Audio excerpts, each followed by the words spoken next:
आज यानी 30 जून को धामी सरकार के 100 दिन पूरे हो गए हैं। अब इन 100 दिनों में मुख्यमंत्री पुष्कर सिंह धामी अपने कामकाज की छाप छोड़ने में कितने कामयाब हो पाए, ये तो समय बताएगा।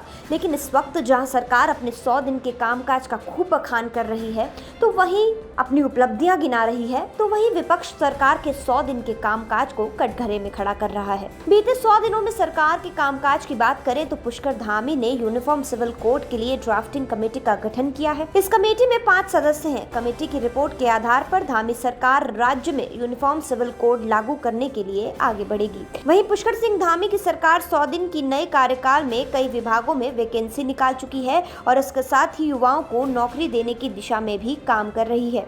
पुष्कर सिंह धामी सरकार के 100 दिन के नए कार्यकाल में कई विभागों में वैकेंसी निकाली गई है। इसके साथ ही राज्य ने गरीबों को 3 मुफ्त गैस सिलेंडर देने की भी घोषणा की है। 100 दिनों में हमने प्रयास किया है, हमने समर्पण, प्रयास और संकल्प तीनों को लेकर हम आगे बढ़ रहे हैं और इस आधार पर 2025 के लिए हमने सभी विभागों को योजना बनाने के लिए कहा है कि 100 दिनों में एक जो फाउंडेशन हमने तैयार की है, कुछ हमने फैसले लिए हैं। इसमें समान नागरिक संहिता पर हमने फैसला लिया है, 3 सिलेंडर मुफ्त में देने पर हमने फैसला लिया है। इसके साथ ही वृद्धावस्था पेंशन है, विकलांग पेंशन है और हमारी विधवा पेंशन है। तीनों पेंशनों को हमने बढ़ाया है। साथ ही पहले परिवार में एक पेंशन मिलती थी, अब दोनों को पेंशन देने के, दोनों बुजुर्ग दंपतियों को दोनों को पेंशन देने की व्यवस्था की है। ऐसे ही इसी प्रकार से भ्रष्टाचार जो हमारे यहाँ दीमक की तरह लग गया है, उत्तराखंड पूरा पारदर्शी हो।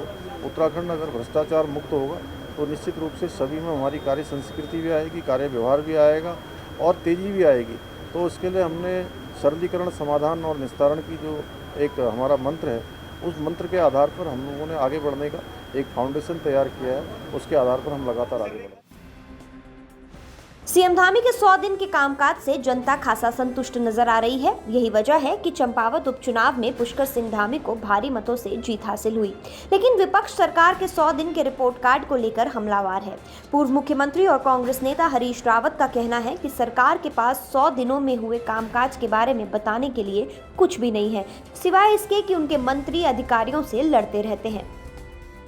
इनके पास बताने के लिए कुछ नहीं है। मैं 100 दिन में पुष्कर सिंह धामी का आकलन नहीं करना चाहूँगा। मैं चाहूँगा कि उनको कम से कम 1 साल दिया जाए ताकि बताने को तो कुछ हो। अब उस गरीब मुख्यमंत्री के बाद इस समय बताने के लिए केवल एक बात है कि हमारे मंत्रीगण जो है हमारे वरिष्ठ नौकर साहबों से लड़ रहे हैं। इसके अलावा बताने को है क्या? और कुछ बाकी बताने को है तो उनके एक मंत्री जहाँ जा रहे हैं वहाँ 5वां, 6ठा, 7वां पता नहीं कितने धाम बना दिए हैं और उत्तराखंड में पता नहीं कितने स्विट्जरलैंड बना दिए हैं। वो ये बताने को है, ये बयान बताने को है। अब धामी जी के बाद कुछ बताने के लिए 1 साल में कुछ होगा, इसका मुझे भरोसा है। गदरपुर से विधायक और पूर्व शिक्षा मंत्री अरविंद पांडे का कहना है कि 100 दिन के कार्यकाल के दौरान पुष्कर सिंह धामी की सरकार ने कई बड़े निर्णय लिए हैं, जिसका सीधा फायदा जनता को पहुंचा है। 100 दिन इस सरकार के ऐतिहासिक हैं और बेमिसाल हैं।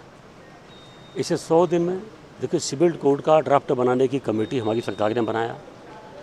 भ्रष्टाचार खत्म करने के लिए, जो इस प्रदेश के लिए बहुत बड़ा एक अभिशाप बन चुका था, हमारी सरकार ने भ्रष्टाचार समाप्त करने के लिए बड़े बड़े काम किए। इसमें नंबर भी आम जनता तक पहुंचाने का काम किया कि इस नंबर पर कोई शिकायत हमको बताइए। और अधिकारियों ने या किसी ने भी अगर जो भ्रष्टाचार करने की कोशिश की तो प्रमाण आपके सामने है, जो आज तक किसी गवर्नमेंट ने नहीं किया। हमारी सरकार ने ईमानदारी से जो लोग भ्रष्टाचार में शामिल हैं उनको जेल में भी पहुंचाने का काम किया। रही बात विपक्ष की, तो देखो, विपक्ष को इस बात से समझना चाहिए कि अभी हाल में कुछ दिन पहले ही मुख्यमंत्री जी का उपचुनाव निपटा है और इसमें वहाँ की जनता ने वर्ल्ड रिकॉर्ड बनाने का काम किया है। तो ये 100 दिन के कामों का मापदंड है, ये प्रमाण है कि जनता भारतीय जनता पार्टी के कामों से खुश है, वो संतुष्ट है। 4 धाम की यात्रा देख लीजिए, पहले सीमित लोग आते थे, 14 लाख, 15 लाख, 13 लाख, आज की डेट तक 25 लाख से ज़्यादा लोग यात्रा करने आ चुके हैं। और अचानक लोगों की ये जो श्रद्धा बढ़ रहा है उत्तराखंड के प्रति, और उन सबको उत्तराखंड की हमारी गवर्नमेंट बहुत ईमानदारी से हर क्षेत्र में उनकी सेवा करने का काम कर रही है। बावजूद कुछ जनहानि हुई है तो हम अपने श्रद्धा सुमन उनको अर्पित करते हैं, लेकिन इसके कई कारण हो सकते हैं। विपक्ष है वो अपनी भूमिका निभाने के लिए जो मर्जी बोले, लेकिन आप भी समझ सकते हैं कोई बीमार होगा, किसी की हृदय गति रुक गई, किसी के पाँव में भी दिक्कत हो सकती है, कोई कोविड से इन्फेक्टेड भी हो सकता है, लेकिन मैं कोई कमी नहीं निकाल रहा हूँ। इसलिए देखो भाई, ज़िंदगी मौत तो भगवान के हाथ में है, लेकिन सरकार के जो बस का है बहुत ईमानदारी से गवर्नमेंट ने काम करने का प्रयास किया है। सरकार पर निशाना साधते हुए कांग्रेस नेता प्रतिपक्ष यशपाल आर्य का कहना है कि 100 दिन के अंदर महंगाई, रोजगार, पलायन के साथ साथ बजट के दौरान गैरसैंण पर कोई जिक्र नहीं किया गया, जो कि एक जरूरी विषय है जिस पर सरकार कोई काम नहीं कर रही। अब देखिए ना, हर सरकार का एक रोड मैप, एक विजन दृष्टि होती है 5 साल के लिए,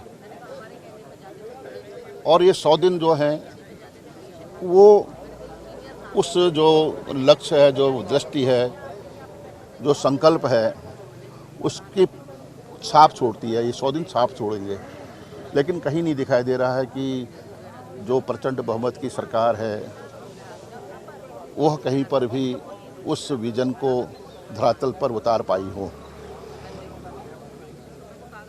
आज सबसे बड़ा मुद्दा बेरोजगारी का है, सबसे बड़ा मुद्दा, लेकिन इस 100 दिन में कितनों को रोजगार मिला है? गैरसैंण प्राथमिकता में है कहते हैं।